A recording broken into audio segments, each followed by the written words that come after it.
Well, good morning, everyone. I'm Deke Andrews. I'm the pastor of our Crosspoint campus. I'm here with my wife, Boo, this morning, and we are here to share with you one of the many ways that God has used these last 6 or 7 months in unusual opportunities, ministries that have been out there. Well, these past months have given us all a great opportunity to seek the Lord, and it was one day in March I was doing just that, and I felt the Lord pose a question, which you never know when you're seeking Him what He's going to say, and it was, what does it look like to live sacrificially? And quickly I responded, well, right now that would be giving away your toilet paper. And then I felt the Lord say, then give away your toilet paper. When we first, put all this together and began to see the hand of providence of God in the way that it all did come together, with the idea, the thought, and the supply available.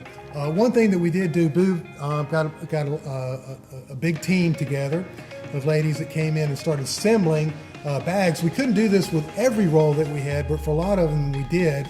And we actually created a bag with the toilet paper. We had a Gospel of John that we were able to put in, just a card from our church, and that also said, "You are loved."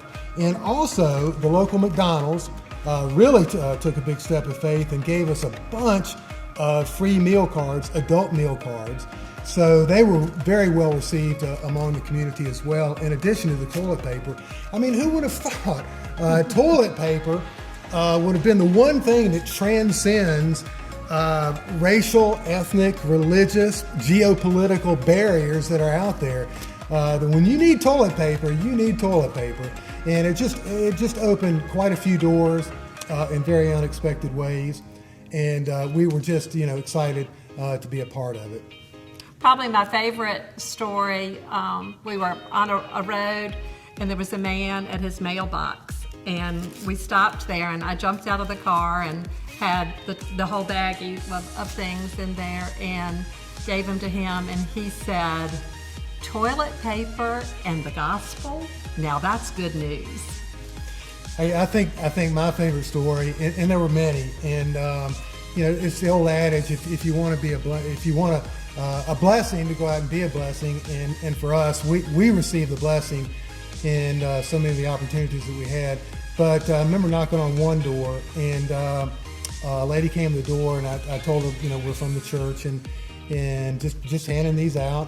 And she said, "You know what? I'm good. I'm good for right now. But you know what? The house across the street, I think you need to go see them." And I don't know if I would have otherwise, but I just said, okay. Went and knocked on the door, and a daughter came to the door. And when I told her who I was, she asked me if I would come in. Her elderly mother was very, very sick. And they needed toilet paper. She was excited to get the toilet paper, but what they needed at that very moment was someone to come in and pray with them, and to see how God orchestrated all that and put it together. And I don't even know if the lady from across the street had any idea of what she was enabling to do and how the Lord used her in that way. But that was a neat story, and how the Lord put together a lot of this. Mm-hmm. For weeks now, we keep hearing this tagline, and how true it is, that Franklin Heights, we're not on pause, we are on a roll. I mean, a mission. We're on a mission.